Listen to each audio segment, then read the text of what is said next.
Okay, hello everyone. This is Shivam and you are watching Physics with Shivam channel.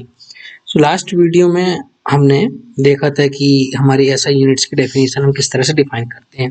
अब केवल क्या होता है कि जो नॉर्मल लाइफ होती है अपनी उसमें केवल एसआई यूनिट से ही काम नहीं चलता। केवल एसआई यूनिट्स को अगर अपन लें सो इनसे अपन प्रैक्टिकल वर्क बहुत मुश्किल हो जाता है करना। प्रैक्टिकल वर्क कैसे? जैसे कि अगर कोई एक लेंथ लेते हैं कोई क्वांटिटी लेते हैं, जैसे अपन लेंथ लेते हैं तो लेंथ की एसआई यूनिट क्या है? इसकी एसआई यूनिट है मीटर। अब अपने को मान लो डिस्टेंस मेजर करना है। We have to measure the distance किस किस के बीच में? मान लो दो प्लैनेट्स के बीच में। ठीक है, दो प्लैनेट्स के बीच में जो डिस्टेंस मेजर करना है तो क्या उसके लिए आपकी मीटर जो यूनिट है वो सुटेबल रहेगी? No, it will not be suitable for, क्योंकि ये जो डिस्टेंस है प्लैनेट के बीच की डिस्टेंस बहुत ज्यादा बड़ी हो जाती है ना। तो एक ये केस हो गया। दूसरा केस मान लो अगर तुमको डिस्टेंस बिटवीन, तुम्हारे पास कोई भी मान लो पेन है, अभी मान लो तो पेन में बहुत छोटे छोटे एटम्स होंगे तो उन एटम की मान लो डायमीटर तुमको मेजर करना है तो क्या आपके लिए ये मीटर यूनिट सुटेबल होगी फिर से मेजर करने के लिए इसको? नो। तो ऐसा होता है कभी कभी कि अपने को या तो बहुत ही बड़ी लेंथ मेजर करनी है या तो बहुत ही छोटी लेंथ में डिस्टेंस मेजर यूनिट मतलब डिस्टेंस मेजर करना। तो उस केस में ये जो आपकी एसआई यूनिट्स होती हैं ये उतनी कारगर साबित नहीं होती। तो इसीलिए हम इन कंडीशन को ओवरकम करने के लिए बड़ी डिस्टेंस या छोटे छोटे डिस्टेंस को मेजर करने के लिए हम अपने हिसाब से अपनी प्रैक्टिकल यूनिट्स तैयार कर लेते हैं। हाँ, प्रैक्टिकल यूनिट्स जो मतलब कि अपन अलग अलग कंडीशन में अलग अलग स्केल के लिए लेते हैं, है ना। तो अपने पास बेसिकली जो फंडामेंटल क्वांटिटीज है ना, 7 फंडामेंटल क्वांटिटीज हैं। उन 7 फंडामेंटल क्वांटिटी में जो अपन सबसे ज्यादा मेजर करते हैं, एक मेजर करते हैं लेंथ को, दूसरा मेजर करते हैं मास को और तीसरा मेजर करते हैं अपन टाइम को। तो इन चीजों को सबसे ज्यादा जो है अपन मेजर करते हैं। तो इन तीनों की बहुत सारी प्रैक्टिकल यूनिट्स हैं। तो अब वो कौन कौन सी प्रैक्टिकल यूनिट्स हैं ये हम देखेंगे। तो सबसे पहले हम स्टार्ट करेंगे लेंथ से। ओके, लेंथ की कितनी प्रैक्टिकल यूनिट्स होती हैं या बेसिकली कितनी हमको जरूरत है जानने की, उसके बारे में देखेंगे, है ना। तो लेंथ के लिए हम प्रैक्टिकल यूनिट शुरू करते हैं जो सबसे छोटी मतलब बड़ी प्रैक्टिकल यूनिट से देखते हैं, उसके बाद छोटी प्रैक्टिकल यूनिट्स में आएंगे। प्रैक्टिकल यूनिट मीन्स कौन सी बड़ी? जो मीटर से बड़ी है ना, उनसे बड़ी। तो सबसे पहले जो प्रैक्टिकल यूनिट्स हम लेंथ में तैयार करते हैं वो जैसे मान लो उसको बोलते हैं अपन वन एस्ट्रोनॉमिकल यूनिट। 1 मिनट, ठीक है, उसको बोलते हैं अपन one astronomical unit. It is called as one, और एस्ट्रोनॉमिकल यूनिट तुमको अगर कहना है एस्ट्रोनॉमिकल यूनिट, इसको शॉर्ट फॉर्म में एयू भी कहा जाता है। तो ये होती क्या है one astronomical unit? This is also length, ये भी एक लेंथ है, लेकिन कौन सी लेंथ है? जो अपने को डिस्टेंस मेजर करना होता है, when we have to measure the distance between we can say planets या फिर सन एंड प्लैनेट, इनके बीच की डिस्टेंस मेजर करना है। डिस्टेंस बिटवीन द प्लैनेट्स और distance between sun and planets, इनके बीच की जब डिस्टेंस मेजर करना है तो उसके लिए हम जो यूनिट यूज करते हैं that we call it one astronomical unit. तो ये वन एस्ट्रोनॉमिकल यूनिट है क्या? अपने को पता है कि सन जो है, दिस इज सन, एंड इसके अराउंड अपनी जो अर्थ है that revolves around this sun. Okay, the earth revolves around this sun. यहाँ से जैसे मान लो ये है आपकी अर्थ है, okay, this is your earth and this revolves around the sun. और इसका जो ऑर्बिट होता है थोड़ा सा कहना चाहिए इलिप्टिकल होता है, it is not completely spherical. तो इन दोनों के बीच की जो डिस्टेंस होती है between the sun and earth, ये क्या होती रहती? चेंज होती रहती। पूरे साल भर में ये डिस्टेंस चेंज होती रहती है। तो इस डिस्टेंस का अपन इस डिस्टेंस को मेजर करके उसको क्या निकाल लेते हैं, एवरेज डिस्टेंस,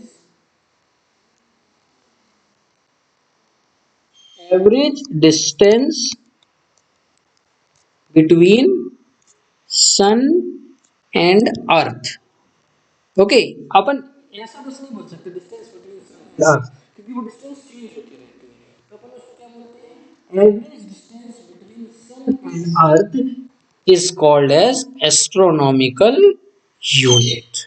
ओके, इसको क्या बोलते हैं अपन, एस्ट्रोनॉमिकल यूनिट बोलते हैं, average distance between sun and earth. तो उसको अपन बोल देंगे ये कितनी है, 1 AU है। तो अब दूसरे प्लैनेट्स की अगर अपने को डिस्टेंस मेजर करनी है तो उसको अपन इस डिस्टेंस से मेजर करेंगे। जैसे कि मान लो अर्थ और सन के बीच में जो यूनिट हो गई, that distance suppose that is your 1 astronomical unit. मान लो आप इसके पहले वीनस आता है, तो वीनस मान लो उस इससे 3/4 होगा, 3/4 एस्ट्रोनॉमिकल यूनिट।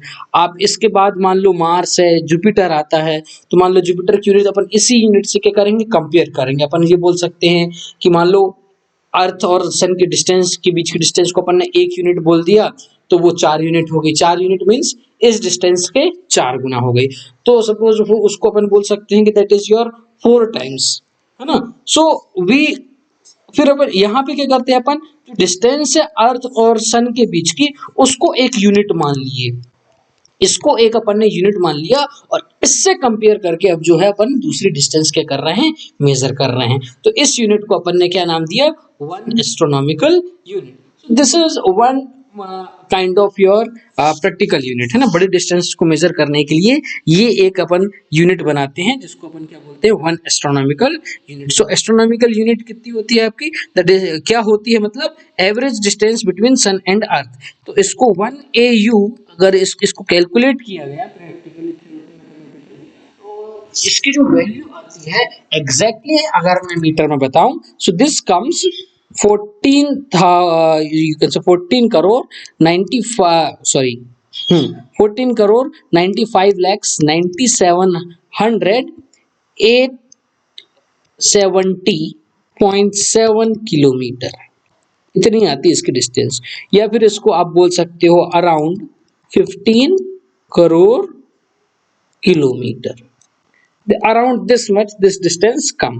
तो सन और अर्थ के बीच की जो डिस्टेंस है उस एवरेज डिस्टेंस को अपन क्या बोलते हैं, 1 एस्ट्रोनॉमिकल यूनिट। तो ये एक प्रैक्टिकल यूनिट बनाई गई, ठीक है। दूसरी प्रैक्टिकल यूनिट देखते हैं, ये भी मतलब बड़ी ही, इससे ही बड़ी। अब ये तो केवल अपने सोलर सिस्टम के अंदर की बात हो गई। अगर अपने को स्टार्स से अर्थ के बीच की डिस्टेंस निकालनी है ना, सो उसके लिए अपन एक दूसरी यूनिट बनाते हैं और वो उस यूनिट का नाम देते हैं अपन लाइट ईयर। ये शायद आप लोग को पता हो। ओके, उस डिस्टेंस को अपन क्या देते हैं, लाइट ईयर। ये सिंपल है। अपने ये यूनिट कैसे बनाई गई, it is taken as with the help of speed of light, है ना। तो ये 1 लाइट ईयर कितनी होती है, 1 लाइट ईयर अगर आपको डिफाइन करना है, 1 light year, okay, LY 1 light year, इसको डिफाइन करने के लिए कह सकते हो द डिस्टेंस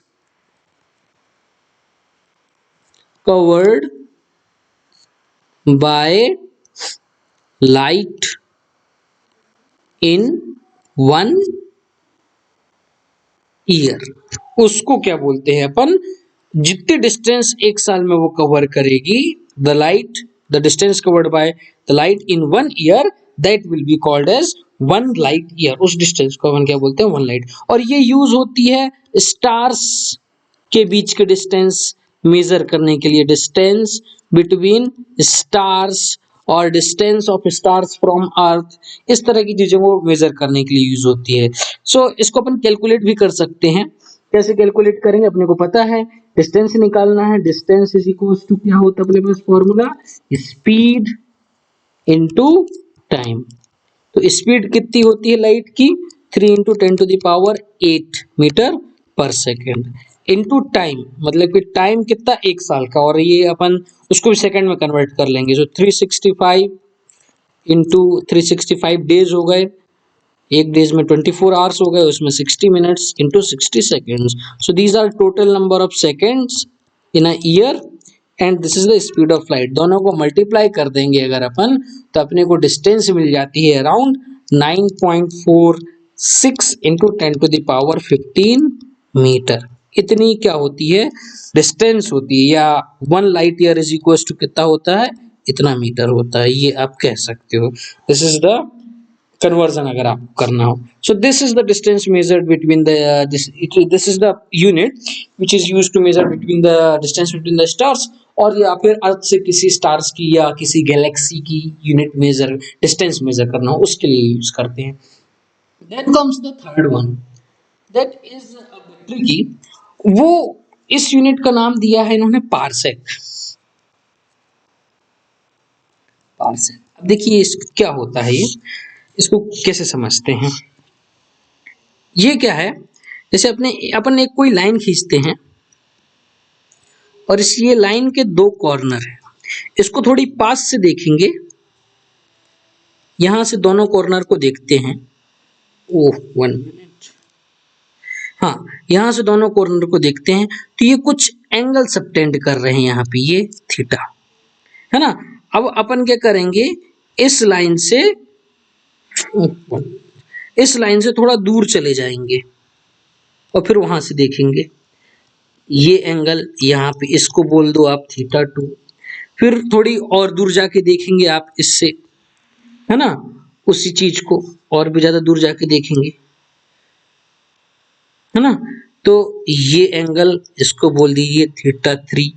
अब इससे और भी ज्यादा दूर जाके देखोगे आप उसी चीज को, एक मिनट, अब मैं कलर चेंज कर देता हूँ तो तुमको चलेगा, ठीक है। तो उसी लाइन को आप बहुत दूर से देख रहे हैं, ठीक है, तो ये एंगल और भी ज्यादा छोटा हो जाएगा θ4। तो एंगल जितने ज्यादा दूर जाते जाएंगे उतना ज्यादा एंगल क्या होता जाएगा, छोटा होता जाएगा। तो सबसे छोटा एंगल कितना पॉसिबल है, अपने को एंगल कौन सी यूनिट मान लो पता है, जो अपन मेजर करते हैं, दैट वी नो डिग्री, है ना। 1 डिग्री इज इक्वल टू कितना होता है, 60 मिनट्स, है ना, 60 मिनट इस तरह से लिखते हैं। और एक मिनट में कितने होते हैं तुम्हारे, 60 सेकेंड, है ना। 360 डिग्री होता है और एक डिग्री में कितने मिनट का एंगल होता है, 60 मिनट का, और एक मिनट में कितने सेकंड्स के एंगल होते हैं, 60 सेकंड। तो अपन क्या करते हैं, जितने ज्यादा दूर जाते जाएंगे उतना ज्यादा ये एंगल क्या होते जाएगा, छोटा होते जाएगा।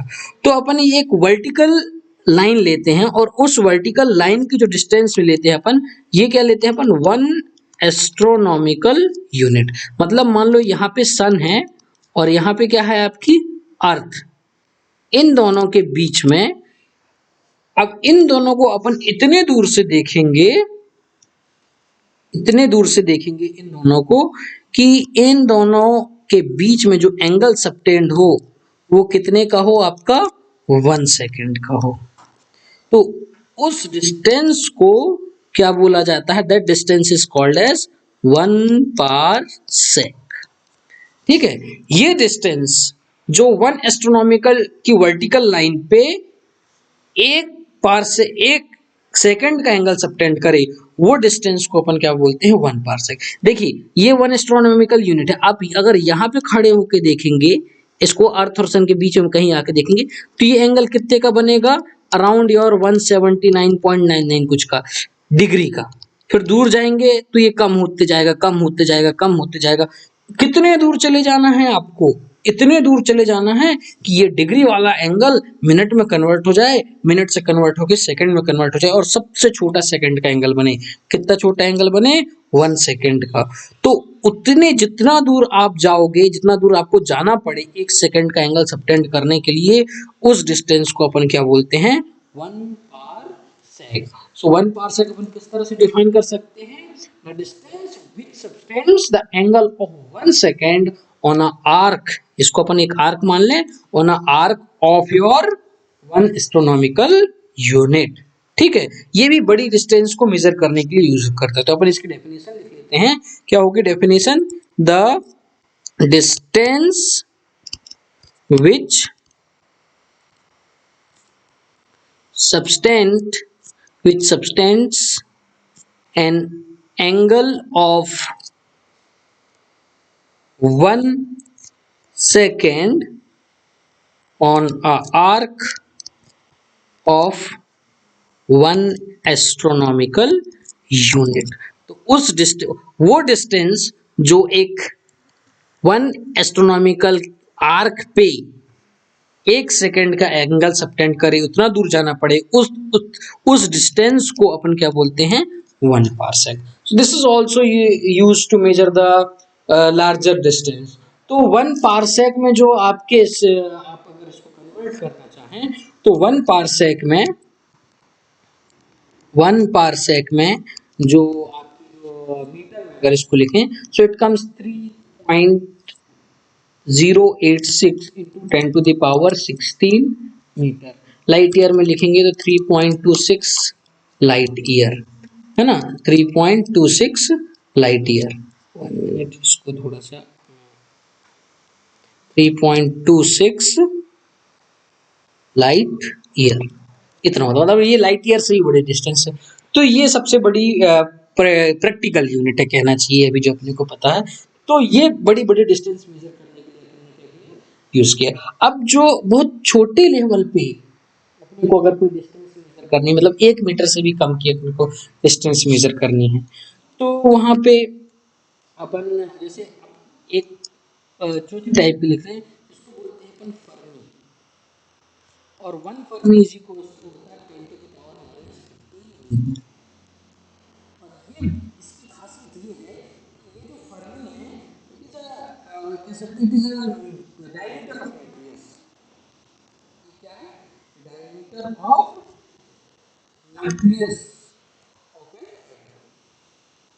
10⁻⁻⁻⁻⁻⁻⁻⁻⁻⁻⁻⁻⁻⁻⁻⁻⁻⁻⁻⁻⁻⁻⁻⁻⁻⁻⁻⁻⁻⁻⁻⁻⁻⁻⁻⁻⁻⁻⁻⁻⁻⁻⁻⁻⁻⁻⁻⁻⁻⁻⁻⁻⁻⁻⁻⁻⁻⁻⁻⁻⁻⁻⁻⁻⁻⁻⁻⁻⁻⁻⁻⁻⁻⁻⁻⁻⁻⁻⁻⁻⁻⁻⁻⁻⁻⁻⁻⁻⁻⁻⁻⁻⁻⁻⁻⁻⁻⁻⁻⁻⁻तो जो एटम के जो न्यूक्लियस के डायमीटर है, उस साइज उसकी साइज को अपन ने एक प्रैक्टिकल यूनिट बना लिया। एटम के न्यूक्लियस की डायमीटर को अपन ने क्या बना लिया है, प्रैक्टिकल यूनिट बना लिया है। तो ये इस तरह की कुछ आपकी क्या है, अब इसमें बहुत सारी प्रैक्टिकल यूनिट भी आ सकती हैं। अब जैसे माइल्स आप बोलते हैं, 1 माइल 2 माइल किलोमीटर, ये सारी प्रैक्टिकल यूनिट्स। ये कुछ स्पेशल थी जिनके बारे में आपको बताना था। अब लेंथ के साथ ही तो चीज़ और जुड़ी होती है। क्या होता है, आपका एक एरिया होता है और एक आपका होता है वॉल्यूम। तो इसमें भी कुछ प्रैक्टिकल यूनिट्स होती है। जैसे एरिया में क्या होता है, आपका एकड़ होता है, आपने सुना होगा। तो 1 एकड़ में कितने मीटर स्क्वायर होते हैं, 447 मीटर स्क्वायर का एरिया होता है। ठीक है, हेक्टेयर सुना होगा आपने, तो 1 हेक्टेयर में होता है 10⁻⁴ मीटर स्क्वायर। मीन्स कितने का होना चाहिए, 100 × 100 मीटर का एरिया होना चाहिए। 100 मीटर उसकी लेंथ होना चाहिए, 100 मीटर उसकी विड्थ हो जाएगी। अगर स्क्वायर के फॉर्म में देखेंगे, 1 हेक्टेयर में इतना एरिया होता है। ठीक है, और भी बहुत सारी यूनिट है, फीट है, इंच है, ये भी क्या है, आपकी प्रैक्टिकल यूनिट है। अच्छा, वॉल्यूम जब आप मेजर करते हैं तो वॉल्यूम की यूनिट्स क्या होती हैं आपकी, ऐसा यूनिट्स की अगर अपन बात करें, मीटर स्क्वायर, है ना। तो 1 मीटर स्क्वायर जो अब भी अपन वॉल्यूम नापते हैं, वॉल्यूम आप किसका नापते हो, आप जैसे वाटर का नापते हैं या मिल्क का मेजर करते हैं, तो वो किस में मेजर करते हैं आप, लीटर में ना। You measure in litre, so that litre is the practical unit of volume. Okay, litre is the practical unit of volume.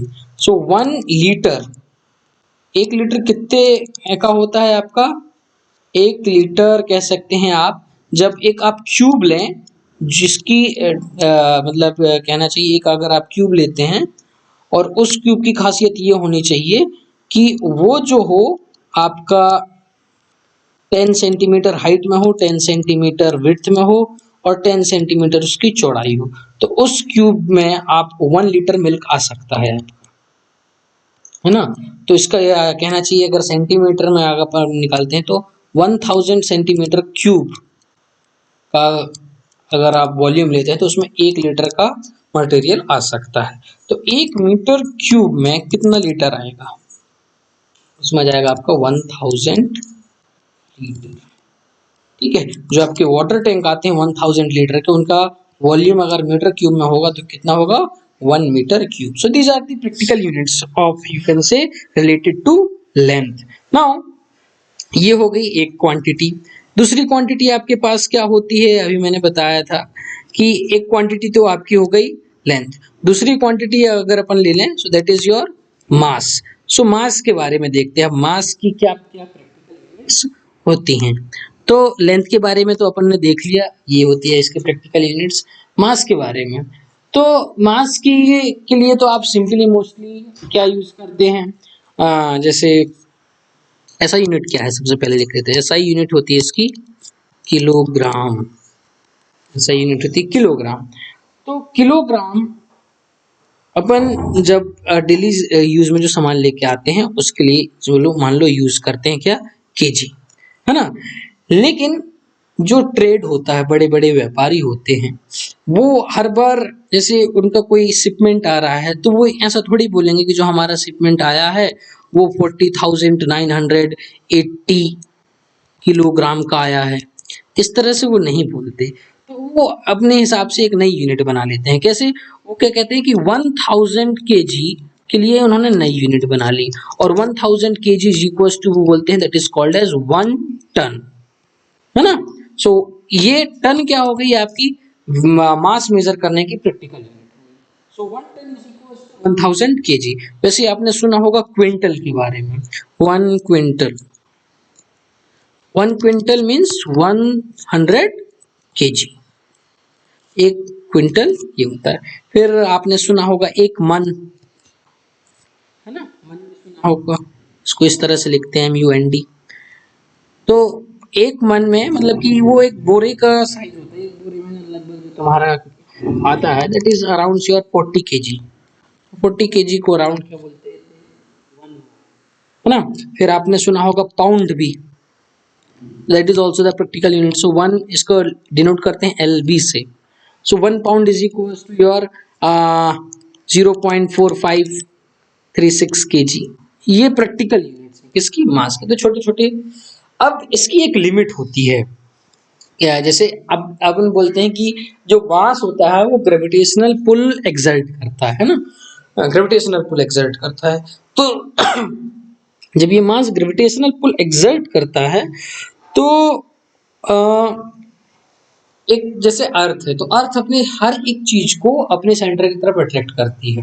जब इसका मास बढ़ता जाएगा, एक समय आता है कि मतलब इसका मास इतना बढ़ जाए कि वो ग्रेविटेशनल पुल जो होता है अनस्टेबल हो जाता है। अनस्टेबल कैसे, कि वो इतना ज्यादा हो जाएगा, मास, अपने को पता है मास लीड्स टू ग्रेविटेशनल फोर्स, और कह सकते हो ग्रेविटी।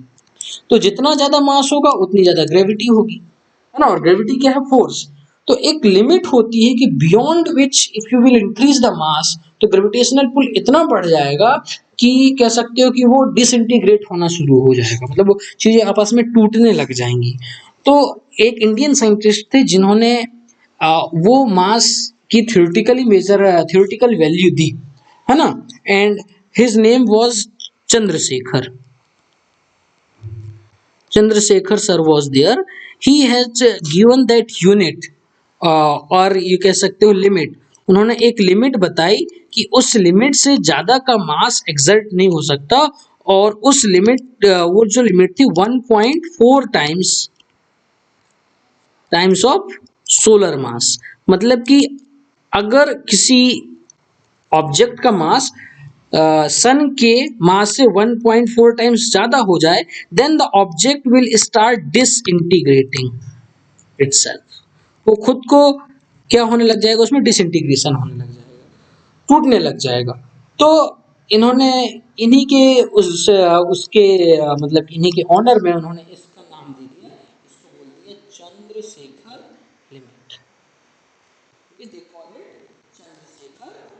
इन्हीं के नाम पे, इन्हीं के ऑनर पे उन्होंने, साइंटिस्टों ने इसको बोल दिया कि that unit will be called, that is also practical unit of mass. अब जो बहुत ही छोटी यूनिट होती है जो एटम्स के मास को मेजर करने के लिए यूज करते हैं, उसको एक वो उस यूनिट को अपन क्या बोलते हैं, that is known as 1 AMU, atomic mass unit, atomic mass unit. इसको शॉर्ट में AMU भी लिखा जाता है, AMU। या फिर बहुत लोग अब इसको यू भी लिखने लग गए। तो ये यूनिट कैसे बनी, उन्होंने बोला कि जो सबसे छोटा एटम होता है उसके मास को अपन 1 यूनिट बोल देंगे, है ना। तो सबसे छोटा एटम अपने पास केमिस्ट्री में पढ़ा होगा, सबसे छोटा एटम कौन सा होता है? Hydrogen. Hydrogen is the smallest atom. तो इस हाइड्रोजन के एटम का जो मास होगा, ओके, मास ऑफ हाइड्रोजन, उसको उन्होंने ट्राई किया कि इसको अपन क्या बोल देंगे, इसके मास को बोल देंगे 1 AMU। और फिर दूसरे एटम्स का अगर अपने को मास कैलकुलेट करना है तो अपन हाइड्रोजन के रिस्पेक्ट में देखेंगे कि अगर वो हाइड्रोजन के रिस्पेक्ट में 2 गुना बड़ा है तो उसका मास हो गया 2 AMU। अगर वो हाइड्रोजन के मास से 5 गुना बड़ा है तो उसका मास हो गया 5 AMU। अगर वो 50 गुना बड़ा है तो उसका मास हो गया 50 AMU, है ना। If it is the 50 times heavier than the hydrogen. But problem ये थी कि हाइड्रोजन बहुत रेयर है, मतलब कि मिलता नहीं है, लेकिन जो हर जगह मिल जाता है वो होता है carbon. It is available around the globe, है ना। तो अब कार्बन जो होता है, कार्बन का एटॉमिक नंबर कितना था? 12, and carbon is 12 times heavier than hydrogen. Okay, carbon is 12 times heavier than hydrogen. तो कैसे यूनिट बने हैं उन्होंने बोला कि कार्बन 12 टाइम्स हेवियर है, मतलब कि अगर कार्बन को अगर अपन कार्बन का 12th पार्ट ले लें तो उसका मास किसके बराबर हो जाएगा? हाइड्रोजन के मास के बराबर हो जाएगा।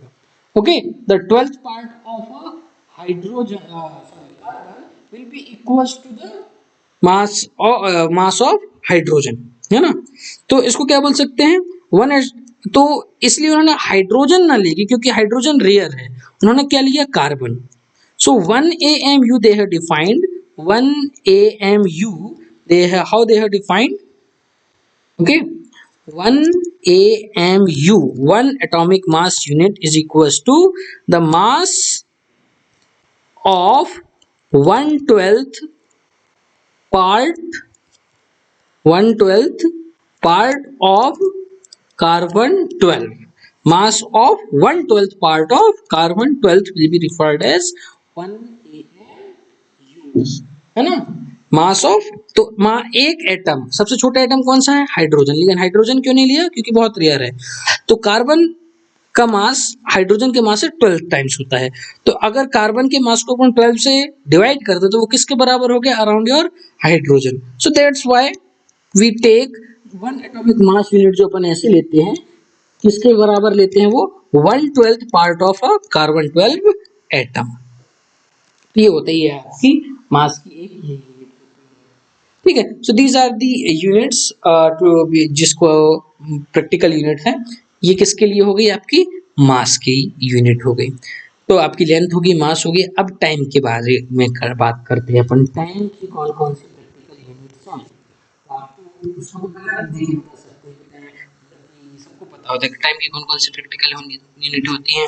ऐसा यूनिट तो होगी आपकी सेकेंड, प्रैक्टिकल यूनिट होगी मिनट, फिर हो गया आवर, है ना, फिर हो गया डे, है ना, फिर हो गया वीक। इन सब के बीच में हमको रिलेशन भी पता है, मंथ, अब एक चीज ध्यान में देखना कि अपनी जो इंडियन सोसाइटी है, इंडियन सोसाइटी में 2 तरह के कैलेंडर चलते हैं। एक आपका इंग्लिश कैलेंडर चलता है ना, और एक आपका हिंदी कैलेंडर चलता है। तो इंग्लिश कैलेंडर में आपके जो मंथ होते हैं उनके नाम होते हैं जनवरी, फरवरी, मार्च, अप्रैल। और इसमें कैसे होते हैं आपके चैत्र, बैसाख, सावन, भादो, लाइक दिस, है ना। तो ये जो कैलेंडर होता है आपका हिंदी वाला, ये इंग्लिश वाला जो कैलेंडर होता है that is based on this जो सन की मोशन, सोलर मोशन, या फिर मोशन रिलेटेड टू अर्थ। अर्थ जब मतलब कि एक राउंड कंप्लीट करती है सन के अराउंड, तो उसको अपन क्या बोलते हैं? 1 ईयर। तो ये उससे 300, क्योंकि इसमें इंग्लिश कैलेंडर में 365 दिन के क्या बोलते हैं, 365 डेज इक्वल्स टू 1 ईयर। ना। ये इंग्लिश कैलेंडर में होता है। हिंदी कैलेंडर में it is based on the motion of moon कह सकते हो, ठीक है।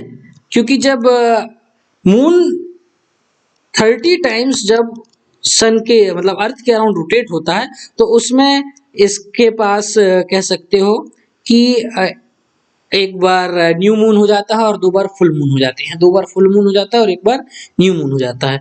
सो एक न्यू मून से दूसरे न्यू मून तक कितने रोटेशन, कितने बार रिवॉल्यूशन लगा लेता है? 30 टाइम्स। तो उसको new moon to new moon इसमें क्या होता है आपका 1 मंथ हो जाता है। तो ये हिंदी कैलेंडर जिसमें अमावस्या पूर्णिमा के बारे में बात करते हैं, वो किसमें बात करते हैं अपन? हिंदी कैलेंडर। तो वो लूनार कैलेंडर होता है। और जो आपका इंग्लिश कैलेंडर होता है वो उसमें जो मंथ अपन डिवाइड करते हैं वो हर बार 30 डेज के नहीं होते, कभी कभी वो 28 डेज के होते हैं, कभी 30 डेज के होते हैं, कभी 31 डेज के होते हैं।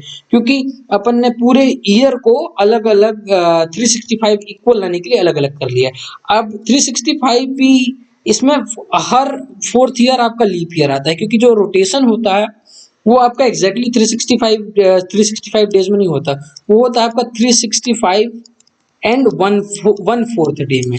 तो हर 4 साल में आपका एक चौथा दिन ऐड हो जाए, एक दिन कंप्लीट ऐड हो जाता है, ठीक है। तो उसको लीप ईयर में वो डे एक्स्ट्रा कर देते हैं, एक्स्ट्रा ऐड कर देते हैं। सो 2 तरह के कैलेंडर होते हैं आपके। तो ये टाइम की प्रैक्टिकल यूनिट है। अच्छा, इसमें एक सबसे छोटी यूनिट होती है, वी कॉल इट 1 से SHAKE, और वो इक्वल टू होती है 10 टू द पावर माइनस ये। तो ये आपकी प्रैक्टिकल यूनिट्स हैं, ठीक है, लेंथ की, मास की और टाइम की, ये अपन ने अभी देखा, ठीक है। तो ये प्रैक्टिकल यूनिट्स अपन यूज करेंगे। अब इसके बाद देखेंगे अपन order of magnitude next video में। Thank you.